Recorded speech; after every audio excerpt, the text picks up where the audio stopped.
untuk konsumsi saja kita membutuhkan sekitar 2 sampai 3 gram per tahun. Purworejo saja dengan penduduk sekitar 800.000, berarti kan kalau dikalikan 2.400 ton itu kebutuhannya. Laut Selatan itu luar biasa bahan bakunya, tidak beli, cuma harus perlu ada kemauan dan juga ada kegiatan yang bisa menghasilkan.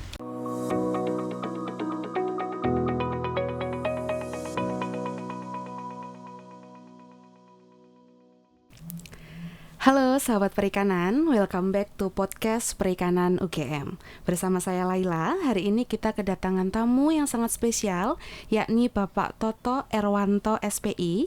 Beliau adalah lulusan Perikanan Universitas Gadjah Mada tahun 1993. Beliau merupakan penyuluh perikanan yang peduli dengan pengembangan garam, terutama di pantai selatan Jawa.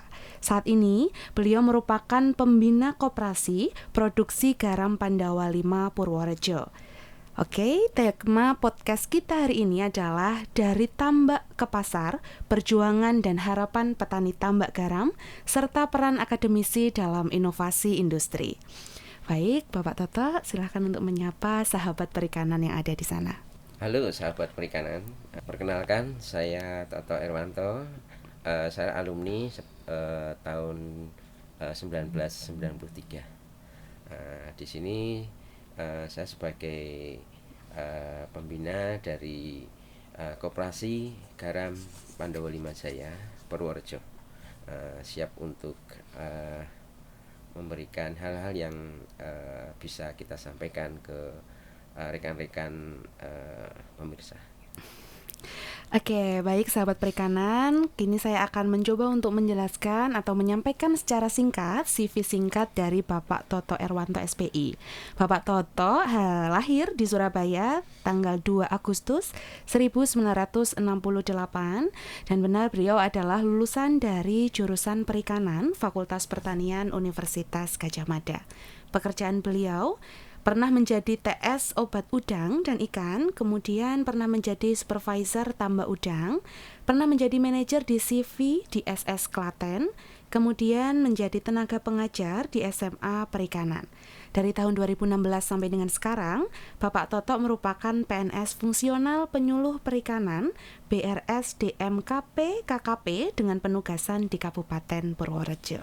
Baik Pak Toto, selamat datang di media perikanan, YouTube channel Departemen Perikanan Universitas Gadjah Mada. Baik Bapak, cukup lama nggih setelah Bapak meninggalkan kampus, kemudian sekarang berkesempatan kembali untuk datang ke kampus kita tercinta.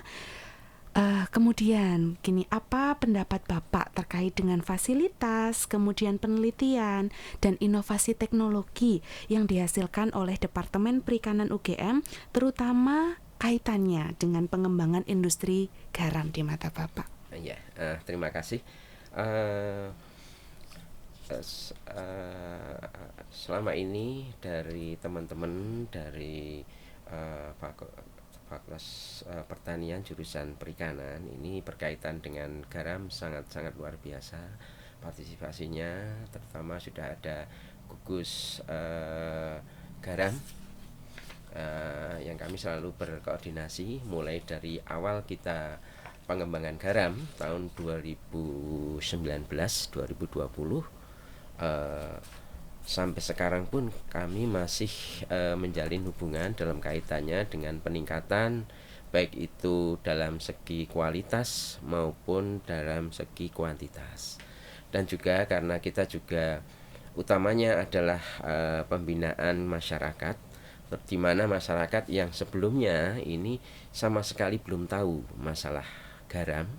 Garam itu apa? Taunya garam itu berasal dari pantura semua, ya.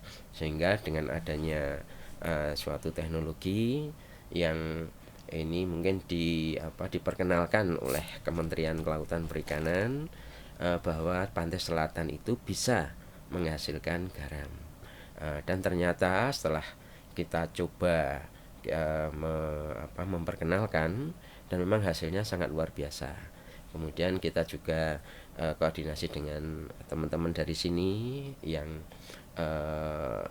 tertarik dan sangat-sangat antusias sekali, sehingga ada beberapa kegiatan yang kolaborasi antara kita dari baik itu dari dinas kelautan perikanan kabupaten maupun dengan fakultas pertanian jurusan perikanan. Sampai sekarang pun kolaborasi ini tetap berjalan untuk peningkatan kualitas maupun kuantitasnya. Oke, sangat menarik sekali nggih. Ya. Jadi sangat menarik sekali sahabat perikanan bahwa komoditas garam atau potensi garam di pantai selatan Jawa ini masih sangat besar dan masih sangat butuh kontribusi untuk akademisi bergabung di dalamnya agar menciptakan inovasi-inovasi yang sangat kita tunggu-tunggu Iya, Bapak tentunya nggih. gitu ya. Oke. Ini menjadi sangat menarik Bapak. Jadi yang kita pikirkan adalah bagaimana untuk memajukan industri garam itu sendiri dan bagaimana awal mula nih Bapak tertarik untuk mengembangkan produksi garam ini bersama masyarakat. Iya, memang sudah saya sampaikan bahwa masyarakat khususnya di tempat kita yaitu di Purworejo ya, Yeah. mungkin juga bisa melebar nanti di pantai selatan, bahwa kebutuhan garam ini kita sampaikan ke masyarakat bahwa per kapita per tahun untuk konsumsi saja kita membutuhkan sekitar 2 sampai 3 kilo gram per tahun. Nah, kemudian saya sampaikan bahwa Purworejo saja dengan penduduk sekitar 800.000, berarti kan kalau dikalikan mungkin ada sekitar 2.400 ton itu kebutuhannya, sehingga satu bulannya ini ada sekitar 200 ton. Nah, ini saya sampaikan ternyata mereka kok terperangah bahwa selama ini garam untuk konsumsi saja ini kita harus mendatangkan dari luar daerah.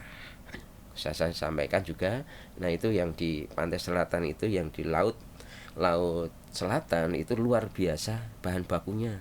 Tidak beli, cuma harus perlu ada kemauan dan juga ada kegiatan yang bisa menghasilkan.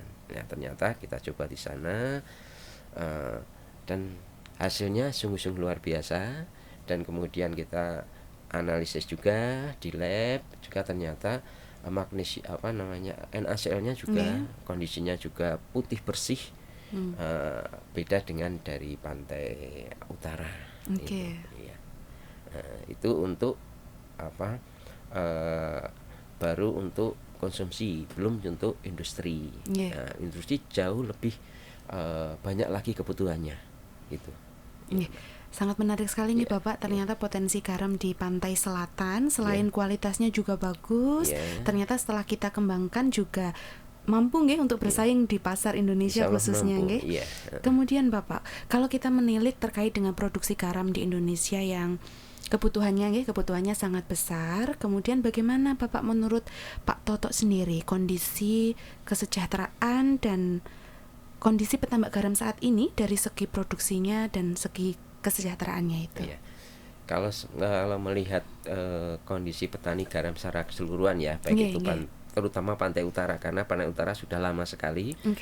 Ini bahwa petani kita ini masalah teknologi ya, masalah teknologi, kemudian masalah juga manajemen produksinya, kemudian manajemen keuangannya. Pada saat harga naik itu otomatis mereka juga cepat-cepat untuk menghasilkan garam, tetapi nanti kualitasnya turun. Biasanya gitu, belum nyampe usia sudah dipanen. Nah, itu pun laku karena tengkulak siap untuk menerima. Kemudian pada saat musim hujan ini nol sama sekali, mereka tidak menghasilkan. Pada saat itu mereka kebutuhannya dia pinjam sama tengkulak. Nah, ini akan mengakibatkan perputaran perekonomian yang mungkin kurang sehat gitu ya. Di samping itu juga masalah kualitasnya ya, mereka istilahnya tidak begitu memperhatikan kualitas ya, kotor gitu. Kemudian yang penting dia produksi gitu. Kemudian kalau yang kesejahteraan untuk Pantai Selatan sendiri ini kan sudah mulai sekitar 5 tahun ya. Iya. Saya lihat juga eh, perlu sosialisasi juga bahwa Oke. garam di pantai selatan itu menghasilkan garam yang natural, kemudian garam yang lebih sehat, kemudian garam yang premium lah itu, Oke, sehingga oke. akan menghasilkan juga nantinya ini produk-produk baik itu produk makanan maupun produk kesehatan kosmetik yang tidak kalah dengan kita menggunakan garam yang berasal dari impor. Oke, Iya, oke. itu. Oke, berarti ini sangat menarik sekali nggih Bapak. Ternyata kualitas garam di kita juga mampu bersaing nggih dengan Mampu, kualitas jauh garam di mampu impor. bersaing ya. Kemudian sangat menjadi dilematis nggih umpami para petani garam Iya, kemudian memproduksi secara besar-besaran dikirimkan ke Tengkulak, kemudian ketika musim hujan ironisnya petani kita tidak memproduksi garam dan malah mengambil dari tengkorak itu sendiri, iya, padahal itu adalah produksi produksi mereka mereka sendiri. sendiri. Gitu. Jadi ini merupakan salah satu PR nggih buat kita Iya, bersama bagaimana kita meningkatkan kesejahteraan petambak garam yang ada di Indonesia. Oke Bapak, kemudian tadi berarti sudah terjawab nggih bagaimana kita perlu untuk menganalisis dan untuk memecahkan masalah terkait dengan cuaca di penghujan iya, ketika produksinya menurun, kemudian harus mengambil garam dari iya, Tengkulak yang bahkan garam itu juga dari mereka iya, sendiri. benar Mbak. Ngaten. Oke Bapak, kemudian kalau dari segi pandangan Bapak Toto sendiri sekaligus yang mewakili petambak-petambak garam di Indonesia, kebijakan pemerintah apa sih yang kita pengen dan kita butuh untuk meningkatkan sebenarnya taraf hidup dari Iya. petambak garam di Indonesia sendiri, Pak? Oh iya. Jadi kita sampaikan bahwa memang sistem teknologi ya, Nggih, teknologi nggih. sekarang pemerintah kan sudah mulai ke arah perbaikan kualitas, Nggih. yaitu dengan teknologi tingkat menengah, yaitu dengan menggunakan plastik ya, plastik plastik HDPE maupun bio hitam itu ya, plastik biomembran itu juga ada. Nah ini otomatis dia akan meningkatkan kualitasnya, itu pertama. Kemudian yang kedua ada sistem yang menggunakan tunnel ya, tunnel ini kita khususnya untuk di Purworejo dan juga di daerah selatan Purworejo juga menggunakan sistem tunnel, dan ini juga untuk mengantisipasi ataupun bisa sebagai solusi produksi setiap tahun. Tadi setahun itu tetap aja produksi, sehingga tidak ada yang namanya pada musim hujan itu berhenti, tidak ada. Dia tetap produksi. Itu adalah juga untuk peningkatan dari kualitasnya. Kemudian untuk tata niaga sementara ini pemerintah juga mulai menggalakkan peran dari koperasi. Ya, koperasi nanti sebagai ujung tombak dalam tata niaga garam, karena dikhawatirkan juga nanti akan dari dan saya ini investor yang mungkin kurang komitmen pada pemberdayaan masyarakat. Betul, betul. Ini kita coba untuk memberdayakan koperasi. Alhamdulillah di Purworejo sudah ada koperasi mulai tahun 2022, dan ini anggotanya adalah Kugar. Kugar itu adalah kelompok usaha garam rakyat yang merupakan kelompok binaan dari dinas maupun dari Kementerian Kelautan Perikanan. Dan ini peran-peran dari Kugar ini adalah sebagai produsen garam yang nantinya ini akan bergabung dalam suatu koperasi, dan nanti di koperasi adalah nanti dilakukan pengolahan baik itu untuk industri maupun untuk konsumsi. Koperasi kita yang kita bina ini sudah mengeluarkan produk-produk yang sudah siap dikonsumsi. Ini ada perizinannya juga sudah lengkap, alhamdulillah, SNI, kemudian halal ya, kemudian BP POM, dan kita sudah dalam rangka ini kita sudah bekerja sama dengan pengecer, kemudian dengan swalayan, kemudian baru aja kemarin juga kita sudah berusaha untuk masuk ke industri kosmetik.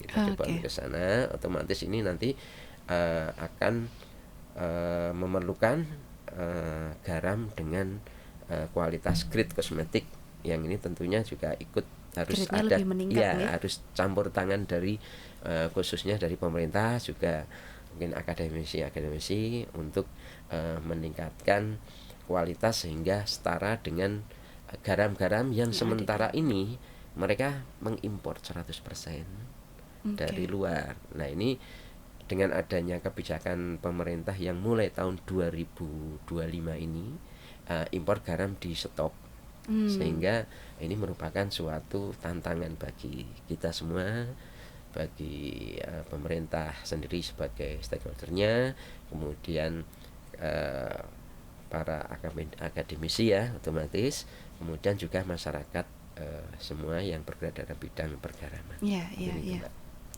Berarti padahal garam kita kalau dari segi kualitas mampu untuk bersaing dengan garam yang sudah diimpor. Kemudian teknologi dari kita juga sebenarnya sudah mampu nggih Pak untuk memproduksi garam baik dari musim hujan maupun musim kemarau, karena tadi udah ada tutupnya mengatakan nggih.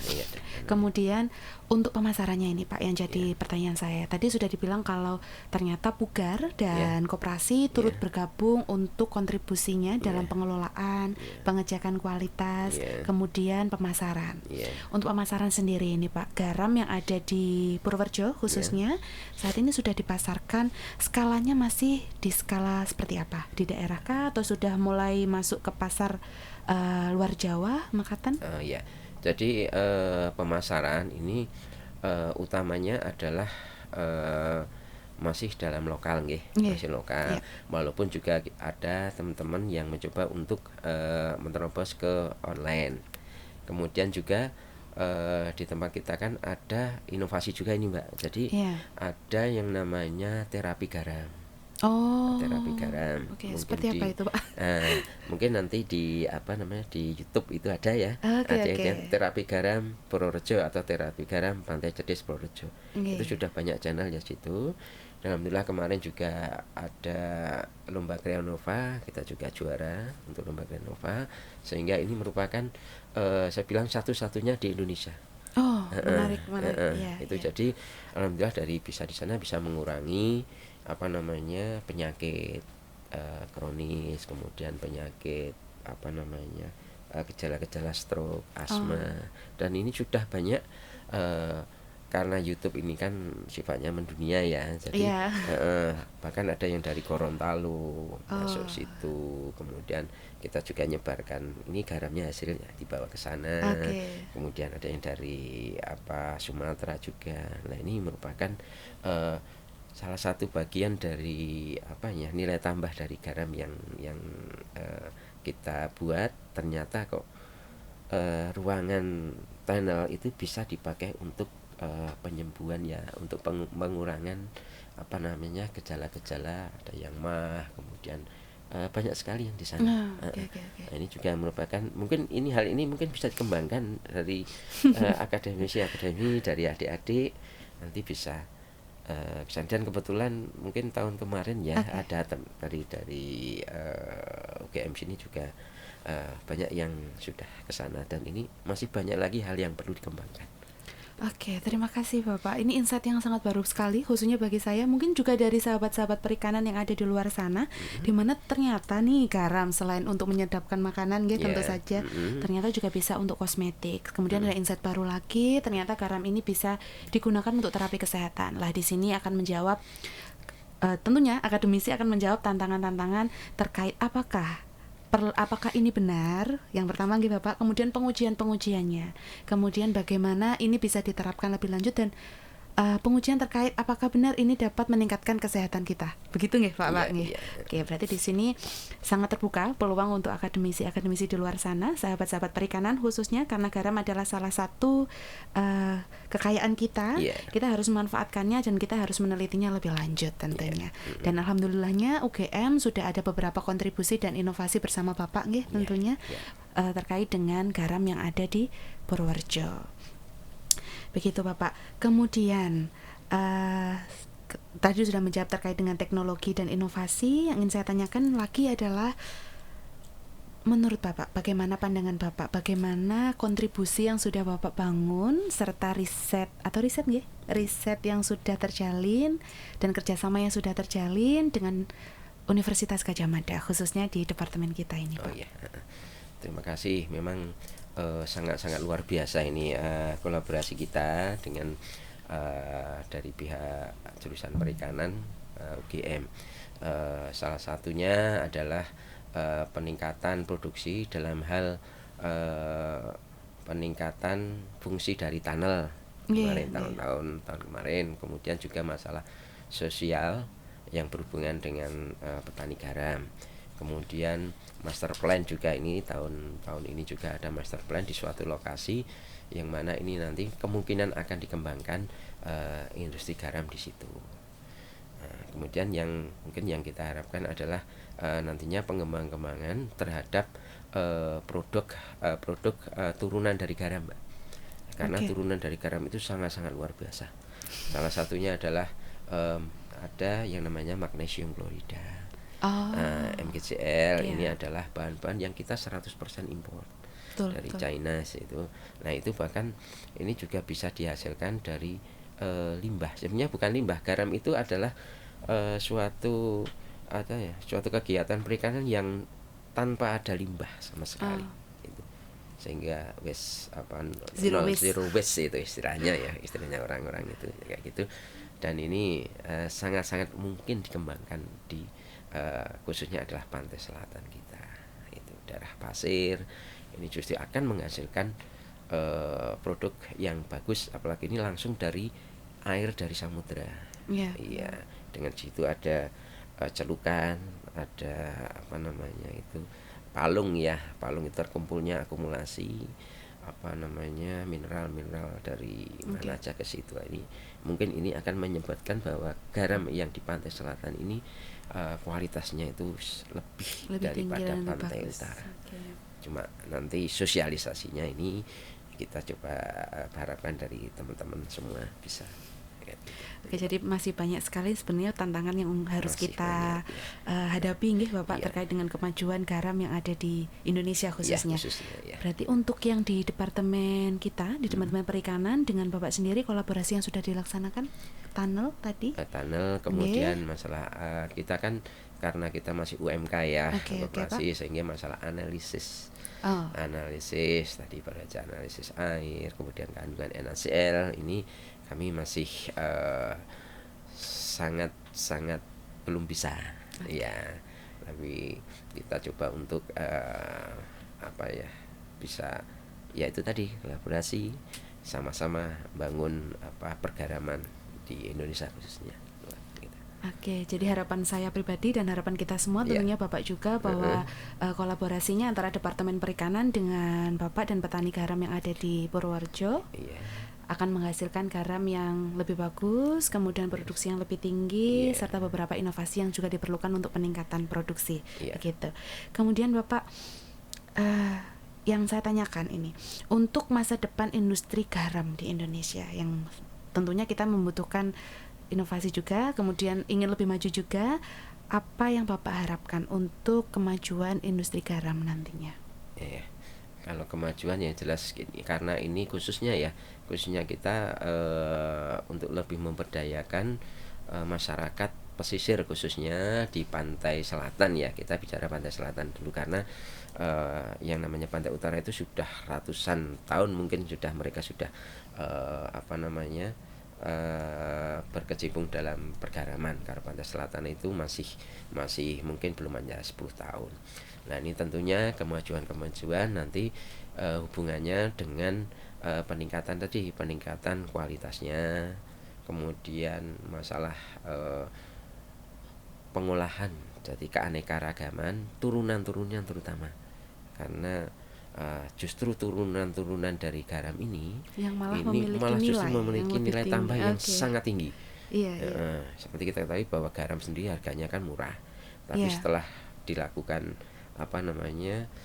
teknologi, kemudian turunannya ini cara menghasilkan kosmetik, kemudian alat untuk pengobatan, ini justru ini yang nilai tambahnya akan sangat tinggi.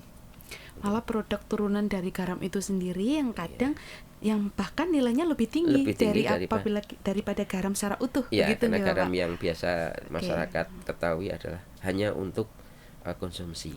Iya. Mungkin itu. Oke, semoga dapat lebih itu nggih Bapak untuk inovasi-inovasi mendatangnya nggih. Iya. Kemudian terkait dengan Departemen Perikanan juga nih Bapak. Kan Bapak juga dari lulusan Departemen Perikanan, kemudian Bapak juga sudah melakukan kolaborasi dengan Departemen Perikanan.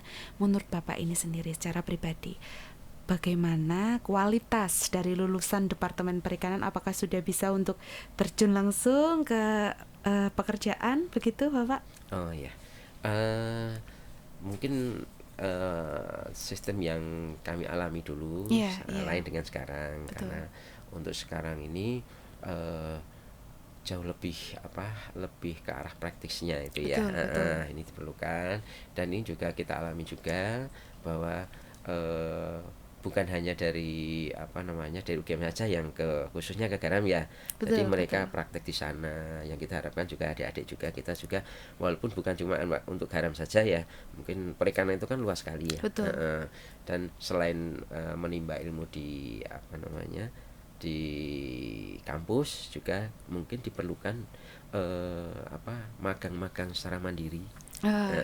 Ini sehingga akan lebih membuka cakrawala, membuka pandangan bahwa ternyata perikanan nggak seperti ini aja gitu. Masih banyak sekali hal-hal yang belum terungkap gitu. Dan kalau untuk masalah kualitas ini tidak saya ragukan, dari dulu sampai sekarang luar biasa dari adik-adik. Oke, terima kasih Pak Toto. Jadi untuk adik-adik nih sahabat perikanan yang ada di luar sana, khususnya yang dari Departemen Perikanan UGM, bahwa kualitas kita itu sudah bagus menurutnya Pak Toto. Kemudian yang perlu adik-adik tingkatkan adalah bagaimana adik-adik untuk memperbanyak magang, MBKM, magang mandiri, praktikal-praktikal yang ada di luar kampus, begitu ya, untuk meningkatkan kompetensi kita. Kemudian Bapak, yang terakhir ini, yang Bapak harapkan kemudian atau yang Bapak ingin sampaikan ke sahabat perikanan yang ada di luar sana, adik-adik perikanan ataupun masyarakat luas yang ada di Indonesia, monggo silahkan. Terima kasih. Pertama adalah khusus untuk adik-adik yang sahabat perikanan, baik itu yang khususnya adalah adik-adik di jurusan perikanan. Betul.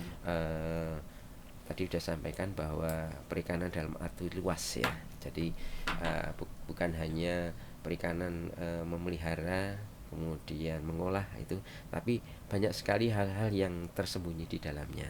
Dan ini tentunya ini memerlukan suatu usaha ataupun suatu pengetahuan tambahan yang adik-adik tidak akan dapatkan di kampus. Ya, ini perlunya juga wawasan atau pandangan-pandangan. Walaupun sekarang sudah ada teknologi, tapi ini teknologi yang harus ada penyaringannya. Jadi, apakah itu baik dilakukan, apakah tidak. Kemudian yang kedua ini adalah untuk masyarakat ini, bahwa perikanan ini di Indonesia khususnya umumnya ya, ini sangat-sangat mempunyai potensi dalam bidang kelautan perikanan, baik itu tadi masalah garamnya, kemudian masalah biota laut dan lain sebagainya, kemudian masalah konservasi itu juga di dalamnya juga termasuk dalam lingkup kelautan dan perikanan. Mungkin itu. Baik, terima kasih Bapak Toto atas advice serta insight yang diberikan kepada kita semua. Teman-teman sahabat perikanan, terima kasih kepada Bapak Toto yang telah menjadi narasumber kita hari ini. di podcast dari tambak ke pasar, perjuangan dan harapan petambak garam serta peran akademisi dalam inovasi industri. Dari Bapak Toto Erwanto dan saya Laila, sampai jumpa lagi di podcast Perikanan UGM. Terima kasih.